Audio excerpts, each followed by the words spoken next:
Nathan, check it out. We are surrounded by Challengers and, of course, the Hellcat. That's right, baby. This is one of the most powerful vehicles you can buy, and it is badass. And coming up next, we're going to do what? We're going to take it on the track. And we're going to review it, and that is coming up on the Fast Lane Car.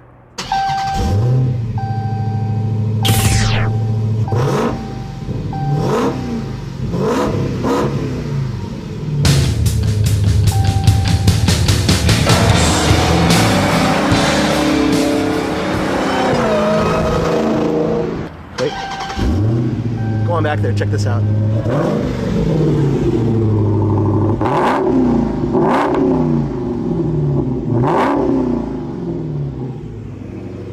That's just healthy and badass. Cojones!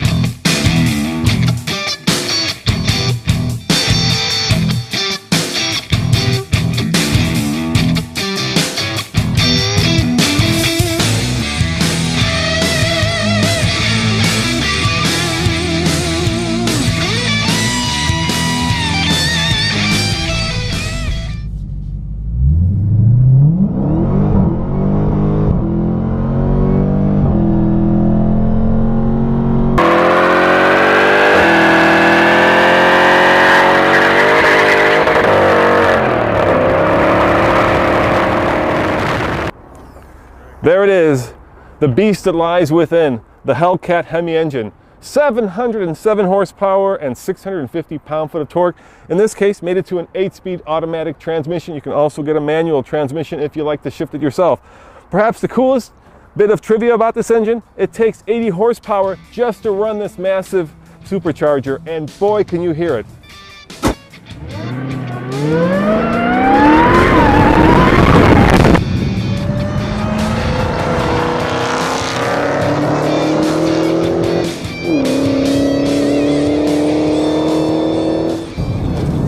Look at that, I can stick my hand in the headlight. Actually, Chrysler has patented this. It's the air intake for the supercharger. I know you see it on a lot of race cars, but to see it on a production car and to hear it and to feel the power, that is so freaking cool. Best of all, this light actually lights up, so unless you know there's actually an air intake here, you're gonna assume it's just a headlight.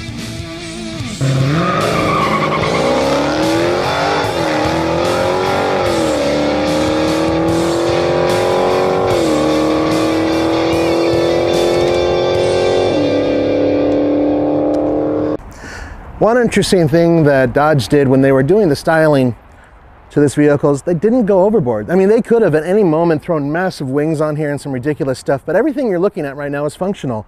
This is aerodynamically and built for heat and for induction. And Roman showed you earlier, the headlight, well, that's just on one side. I mean, that's kind of cool. Nobody does stuff like that. It goes throughout the vehicle. This is still the Challenger, and frankly, it is still a really, really good looking car. And it's still bigger than the Mustang, and it's still much bigger than the Camaro. But at the same time, it feels light on its feet. Now, I'm not talking about just driving, I'm talking about looking at it. It just looks like it's up on its toes and it's ready to go. And they didn't have to go crazy with the size of the tires or anything else. Everything is logically laid out. This is not a car that actually has too much excess, except for the fact that it's a Challenger. We got the Hellcat on the track, but we're not going to take him in anger. This is kind of a shakeout lap just to see how it does, because we're not wearing helmets and they don't like us Going too fast without helmets, yeah. But so far, I did take it around, aside from doing the 0 to 60s, and you know what I'm really impressed with is the fact that 707 horsepower is so tame. It really is. And here that's supercharger. It's magnificent, isn't it? Freaking awesome. It sounds a lot different than the supercharger that's in the Camaro, the ZL1. Yeah. That one has a little bit heavier whine. This one's a little bit lighter. This thing flows about 30,000 litres of air a minute at rated. So if you've all got an office that's 10 foot by 13 foot, run this in it for a minute, there's no air left in that office. So it really, really does suck a huge amount of air. I mean, they both sound great, don't get me wrong. So, you want to hear some stats on this car? Yes, awesome. please, I Nathan. actually got some stats. I am just enjoying the You drive. Yes. And I'm going to read while you're going around a racetrack. I'm an idiot. Okay. So, this one has the 8-speed torque flight transmission. That's all new for this vehicle.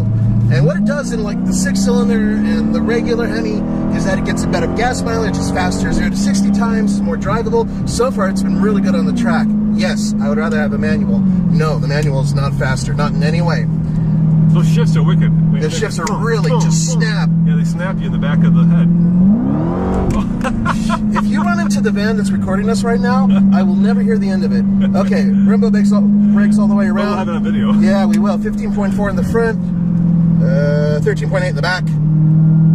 Folks, this is a completely different interior than what you experienced in the past, and it's taken the Dodge Challenger from being kind of the least interesting to the most interesting and the most comfortable. The interior is just simply put fantastic. It competes with the Corvette now, which, as you know, the Corvette's recently been updated and it's excellent. So really well done. And it's not just on the Hellcat, it's going from the base model all the way up. Now there are some new things and a larger screen and just the basics, but for the most part, what you're really seeing here is a step up in quality. You know, people, when we did the BMW video, people always asked who crashed BMWs, because two guys apparently crashed BMWs, right? The M4 and the M3. And you're telling me this while you're driving. Yes, but here the thing about the fast lane car is every time we do something, their camera's rolling, guys. So yeah. If I were in the back of this van, you'll see it, and we'll put it up there. We'll put it up there, yeah, don't worry. After the attorneys call us, we'll probably take it down. I'm sorry, Nathan, you were saying. Shut up. $63,000 for this car. To harness all this power, we got two transmission options that go with the engine. The 8-speed transmission, upgraded by 30% torque capacity over the transmission used in the V8 car. Basically, that upgrade is by adding extra friction discs in the clutches. There are extra pinions, and the gears are wider. So, very, very substantial transmission on the 8-speed side. On the manual side, we use the Viper transmission, but again, because of the increased torque, we actually add an internal oil cooling pump, and that circulates oil to an external heat exchanger to try and keep everything in check. $63,000 for a car that puts out more horsepower than any Lamborghini currently on the road. I mean, just think about that. It's insane. Yeah, it is insane. And you know, my biggest fear was, before I got behind the wheel of this car, is that it's going to overpower the chassis, right? Let's face it, muscle cars have always been about point and shoot, right? Going down a straightaway as fast as possible and not about turning, but it really feels composed. Okay, here's another place where the Challenger simply crushes everybody else. Real world utility. This is a massive trunk, and it's actually a very usable trunk. Now, in terms of overall space, well, the back seat actually has 3 seat belts, and you can actually get 3 people in the back seat. So altogether, overall utility, really good. Space, really good. These seats fold down. I mean, this is a 707 horsepower car that has this, and you can go all the way down to the vehicle that puts out just over 300 horsepower and get the same amount of space. It's just really well done. Good utility. Nathan, our viewers want to know, do you fit? I fit. No. Yes, No, Go, Nathan, get in the trunk. Nathan. And if you really push it and you really want the rear end to step out, it will, even with the automatic transmission. Now, there are other modes. The track mode is the one that they highly recommend when you're on track. You know, it's a big surprise. Let's see what else we got here. This is an ultimate drifting machine, right? If you wanted to drift this around the corner. Yeah, which I already did. Which you already did. Yeah. This is the. But you know, I love that, Nathan. But you don't need the 707 horsepower to drift this car. No. To do the drifting, you could easily do it with the V6 for crying out loud. This baby is if you want to pass people who are drifting. That's what I'm saying. Because you know what? Look, drifting looks cool, but at the end of the day, it's a bunch of crap when you're talking about getting around a track the fastest possible way. The only way drifting works on a track is if it's a drifting event, or if you're rally racing. You know, I am like a dog just straining at the leash because there is so much power under my my right toe. Yeah, your left toe? Yeah, my left toe has not a lot of power under it. But he's got the traction control off on this, and I know if I were to floor this, that back end would just come around. Here, let's try it. Can we try it?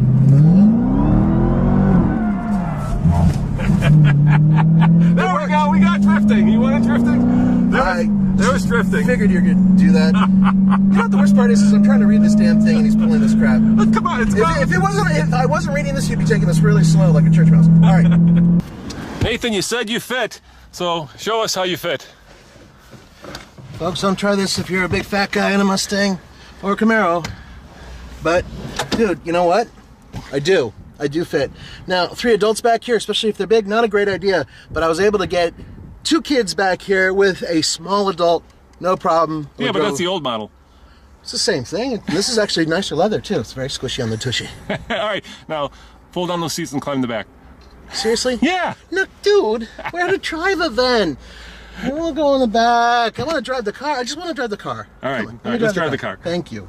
So the bottom line is that you're paying about 60 grand for a car that I can't think of anything within 30 grand of this car that even comes close with the performance. Yeah. Even close. Yeah, we don't know what the new Mustang will be like, of course. So I'm gonna give this guy a thumbs up. And we don't know what that'll be like, but right now, you know, the king is dead. Long live the king. And the king is the challenger. This is the freaking king. Yeah, this is definitely the king right now. I know. Oh, and by the way, folks, if you were wondering how much Chrysler's paying us to say this for them, 707 horsepower. That's what they're paying us. Yes, exactly right. Damn. Under my right toe. Under your right toe.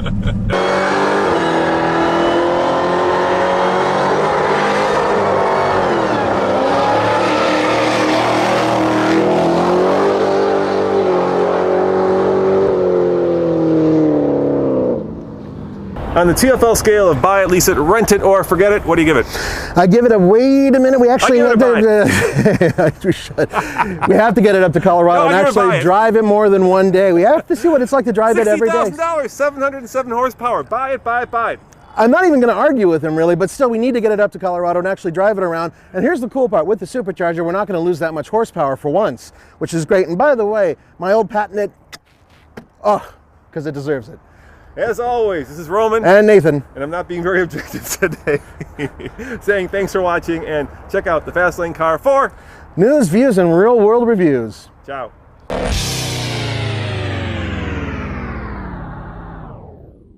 All right, Nathan, we have a Hellcat and we have a racetrack. What are we going to do? Well, we're at the best part of the racetrack, a straightaway. So we're going to do 0 to 60s. And that is coming up next on the Fast Lane Car. This is going to be fun.